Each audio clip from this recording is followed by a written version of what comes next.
Ladies and gentlemen, welcome. This is indeed Set here. We're going to jump right into stuff, as always. Probably I will include a few scenes that I took when getting here, because as you may very well know, we were dropped off here after the last episode. That's where we got out of the hideout of the elf sage. And I went with boat all the way to here. You can see that there are two boats now. Yeah, that's a courtesy of mine. And then I just did a few things, and probably I did a fight here if I remember correctly. I'm gonna include that, but besides that, nothing really important. I scouted this place a bit too, but there were griffins there and level 10x, I don't know, enemies, and level 14 wraiths here, and so that's nothing for us just yet. Alright, as already said, let's get into it. Will you join the tournament? Eh? A bit of honest fist fighting to clear the lungs and bowels. Though I warn you, Jordan can be fierce. Likes to bite. Get me? So, what'll it be? What are the rules? We mostly use fists, but no one looks askance at a straight kick to the stones. Defeat Jonah, then Smithy, and stand fish gulper, and you'll earn the right to face the sergeants. Velen's champion.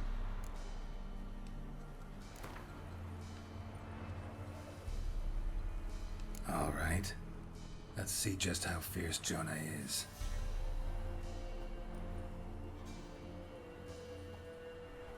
Feast your eyes on an epic clash between Jonah and the Drifter. The Drifter, I like that. Come on, boy.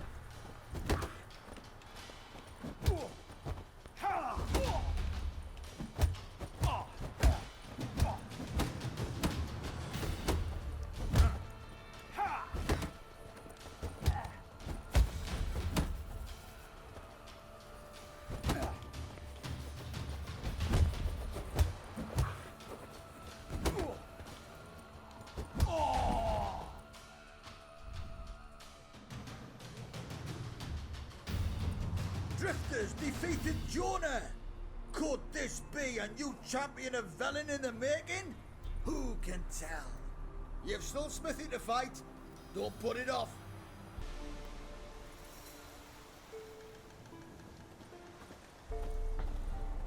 We are going to talk to Keira, because Why did he need them? Bloody rodents. Better to have stuffed them with a poison or crushed them into a pulp with a shovel, but no. Did you see what he did with them? because she told us to, and we were gonna help out a friend. She helped us a lot, so. Oh, hello. I'm sorry. That's the lamp. Keira, what are you doing? Geralt. You gave me quite a start. But now the mage says, bring me rats and healthy ones. Not something the cat dragged in. This the lamp from the elf's hideout? And what's this about rats? Nothing important. I'll explain later. Now tell me, to what do I owe the pleasure? You asked me to come. What the fuck are you talking about? By the way, I'll say it again, as I did in the previous episodes too. I don't trust her. I like her, but I don't trust her. Why do you want the lamp? You just witnessed why. To communicate with lost souls. Didn't know you were interested in that kind of magic. There's nothing wrong with it. Why'd the elf promise you the lamp? We traded for it. He needed powerful magic and sensed I was no common wart charmer. I brewed him a potion. To delay nervous tissue degeneration, stave off memory loss or some such. Who do you want to use it on? He didn't say. I'm sorry, my throat is a bit...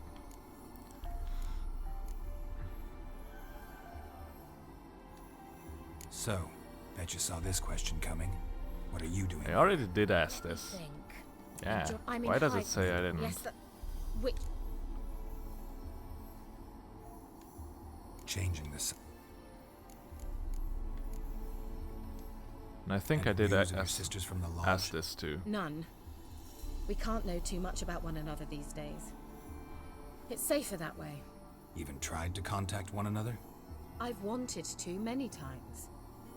But I've no way of... Yeah, we heard this too. Okay, let's go. Oh, I'd like to buy something. Let's see what she has Bet to the old offer. witch who lived here left you a bunch of interesting sundries.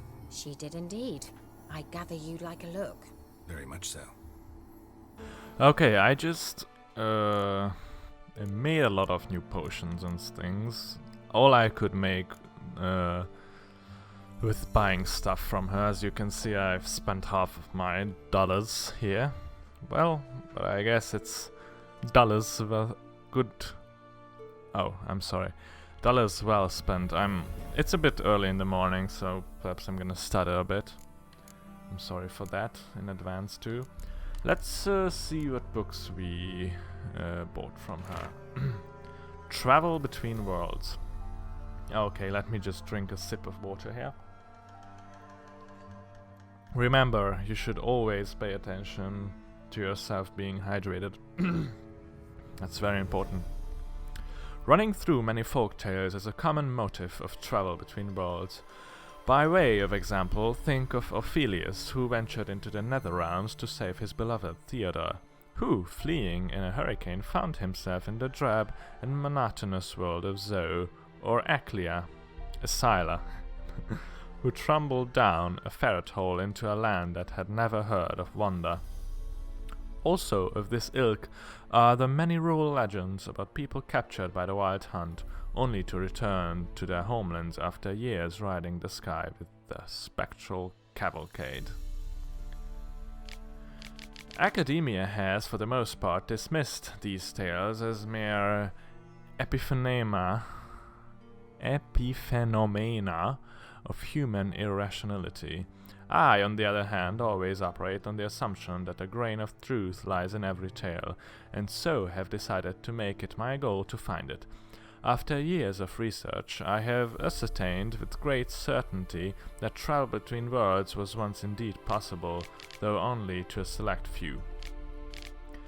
The key is the so-called elder blood, or rather, to use the scholarly term, the gene of Lara Doran, a powerful elven sorceress. By comparing her genealogical tables against all known folk tales, I have been able to determine that she and her descendants were the archetype of the world's traveling heroes of many legends. The bearers of Lara gene possessed an extraordinary talent which allowed them to move through time and space, and to reach realms beyond the borders of the known world. The overwhelming majority of them, however, did not know how to control this. It would only manifest itself in extreme situations, pushed out by a sudden burst of emotion, or when the bearer's life was at risk. That is how the above-mentioned Ophelius, in shock after the death of his wife, could in fact journey to another world, which he foolishly mistook the afterlife. The hurricane provided the pressure needed for Theodore, terrorized at home by his zany Uncle N, to unleash his talent and teleport to a world free from madcap antics. And if we read between the lines, we clearly see Scylla was a prostitute and a fistic addict. The ferret hole represents how, when she had reached rock bottom, she whisked herself away to another universe to get sober. Unfortunately for any future Asyluses,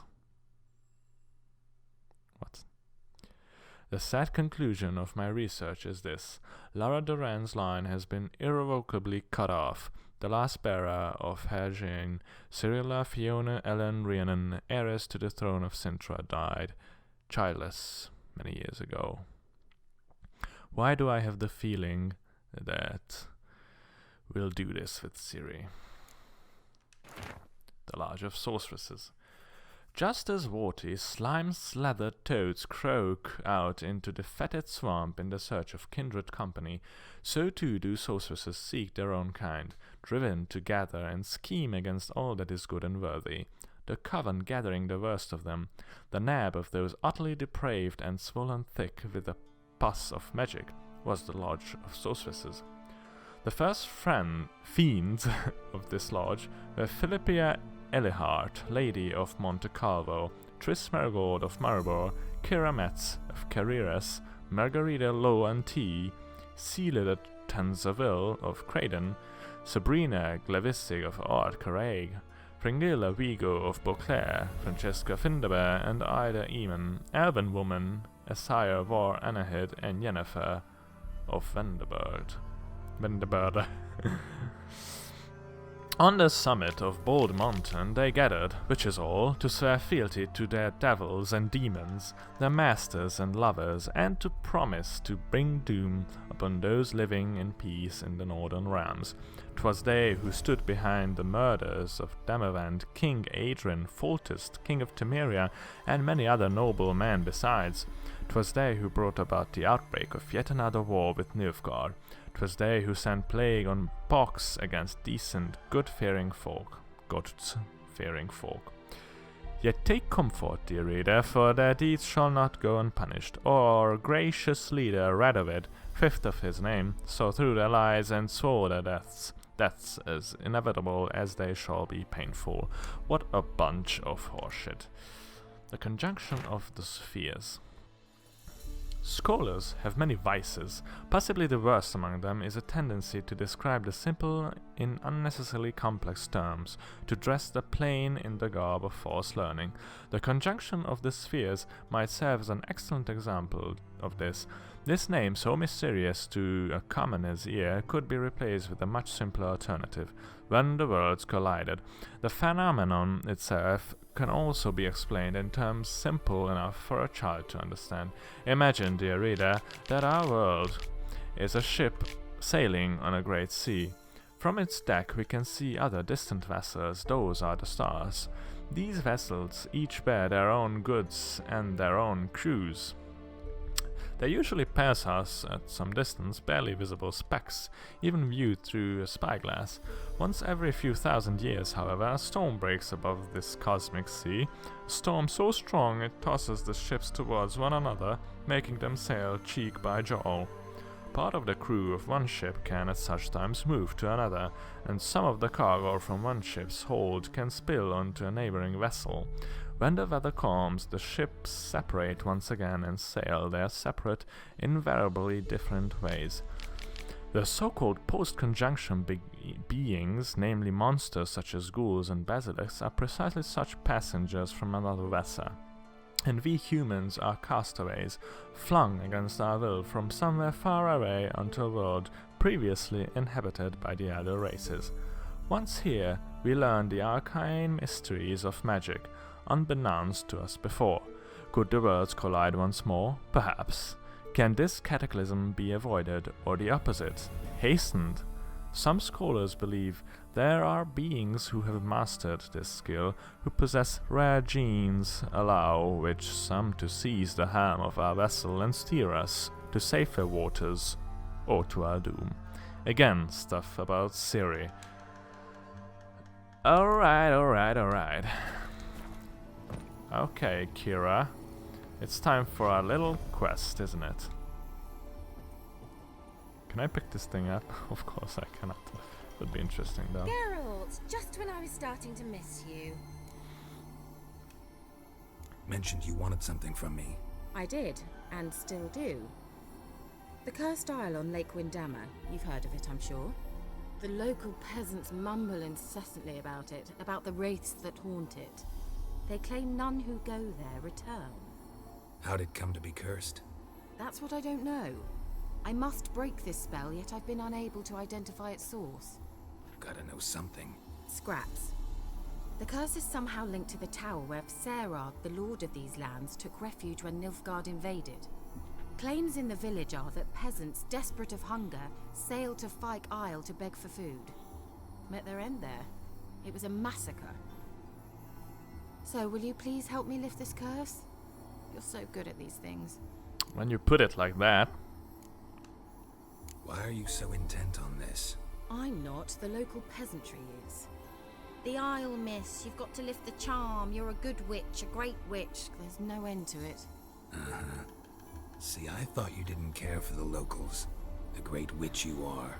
I failed to lift the curse, and they could conclude I'm not so great. Not enough to conceal me from the witch hunters and risk getting sent to the gallows themselves. What others think, your image, that's all you care about. Indeed. The point is, listen, I didn't flee to these wilds just to stupidly get caught because some boar with grit under his fingernails grows annoyed with me. So the peasants who went to the island for food, this lord had them murdered? The villagers say he had them poisoned. A real gentleman. Well, I never met him, but he certainly didn't seem such a cruel man, judging by what a mage from the Isle told me.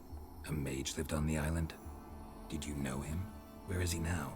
We were friends. Sadly, he died that day as well. Very few survived. Yet even those who escaped the Isle soon suffered agonizing deaths. Strangely, they did not seem to have been poisoned. All right, I'll help. I knew you'd find it irresistible.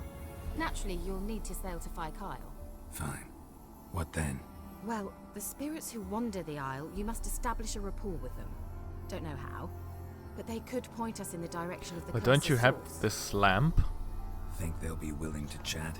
Of course, provided you take my magic lamp with you. Indeed. I shall let you keep it afterwards in appreciation. You'll find it quite useful, I'm sure. You have this all planned, haven't you? Can't you just come with me? I tried to go to Kyle once. Thought my head would burst, the curse's magic was so strong. Nice of you to send me there. I experienced an acute nasal hemorrhage.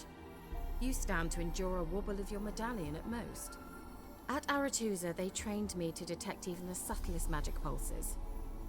This was like getting smacked across my haunches with a grain flail. Funny. Thought you'd go in for that sort of thing. Take my boat. I left it on the lake shore near the village. Should be fit to use. That's my boat. Provided rot hasn't eaten it, as it seems to eat everything here. How's the lamp actually work? I mean, do I just rub it, or do I have to do something, magical? You needn't even rub. Just place it where you find bones and hear whispers. I suppose I should warn you, it might not be the most pleasant experience.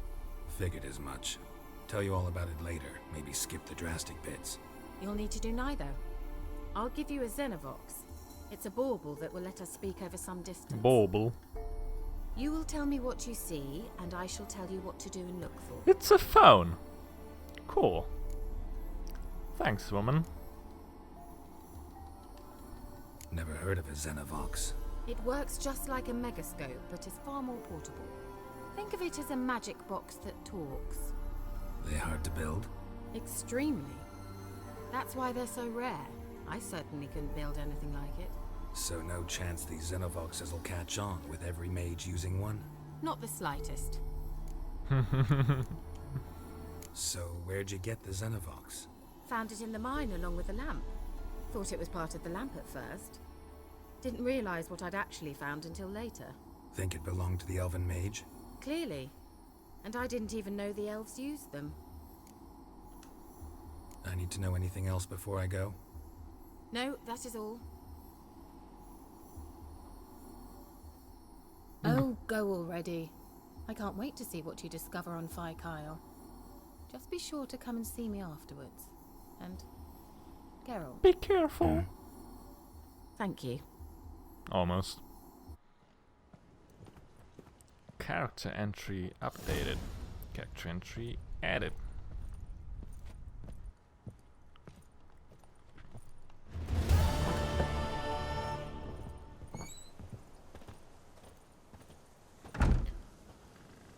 Let's see, how can I open the character entry? There must be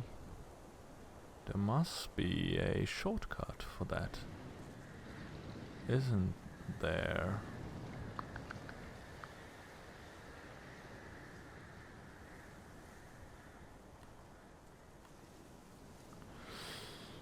Seriously, there's no There's no shortcut for the counter entry? Okay. No, that's not what I wanted. Okay, let's see.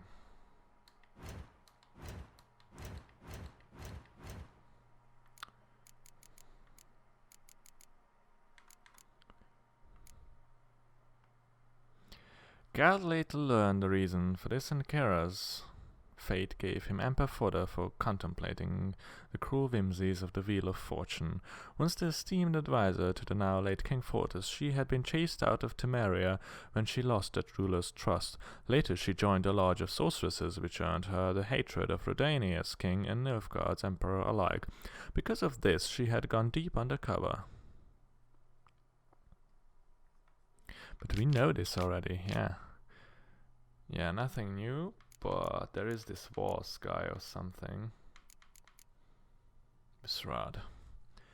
News of the Nilfgaardian army approached led nobles of all ranks and orders to pack up their silver and flee postate to a safer harbor, abandoning all thoughts of defending their patrimony and leaving their lands at the invaders' mercy. Lord Visrad was no exception to this rule. The magnate had ruled much of Velen from his base at Crow's Perch before fleeing with his family to take shelter in a tower on Fyke Isle. The safety he sought there was not, however, to be found, and the massacre in which he was slaughtered became the source of a great many ghastly rumors and legends. According to one of them, Visrad on Mar, when moved by human suffering, had his mage poison starving peasants who had come to him to beg for food. A hideous tale, yet one that sadly seemed plausible given the desperate conditions in the land. Hideous, indeed. Xenobox, super cool. And my quest. Tower full of mice. Interesting. Certainly interesting. Alright, ladies and gentlemen. I shall end this episode here, unfortunately.